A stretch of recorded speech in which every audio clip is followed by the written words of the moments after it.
বলে নাকি বছরের শুরুটা যেভাবে করবে সারা বছরটা সেভাবেই কাটবে। আমি আমার বছরটা শুরু করলাম আমার পরিবারের সাথে। সকাল সকাল প্ল্যান করে দুপুরবেলা বেরিয়ে পড়লাম ভাই বোনাদের সাথে। আমি মেট্রো স্টেশনে দাঁড়িয়ে সবার জন্য অপেক্ষা করছিলাম আর লাট সাহেবেরা একে একে ঢুকছিলেন। সবাই আসার পর মেট্রো করে প্রথমে গেলাম ময়দান, ওখান থেকে প্রথম ডেস্টিনেশন ছিল ভিক্টোরিয়া। আজকে ভিক্টোরিয়ায় যে পরিমাণ মারাত্মক ভিড় হয়েছিল কি বলবো আর। লম্বা লাইনে দাঁড়িয়ে টিকিট কাটার পর আরও একবার লম্বা লাইনে দাঁড়াতে হলো ভিক্টোরিয়া মিউজিয়ামে ঢোকার জন্য।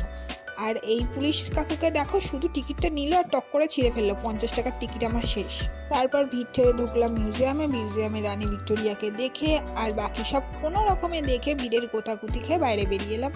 ভিক্টোরিয়া দেখে মনে হচ্ছিল পুরো শহর যেন ভিক্টোরিয়াতেই আছে। তারপর আমার বোন আর বোনজি একটু খেলাধুলা করছিল। তারপর ওখান থেকে সন্ধ্যে চলে গেলাম সেন্ট পলস চার্চটা খুব সুন্দর, ঢুকে মনটা একদম শান্ত হয়ে গেল। ওখান থেকে পার্ক স্ট্রিট ঘুরে চলে এলাম বাড়িতে।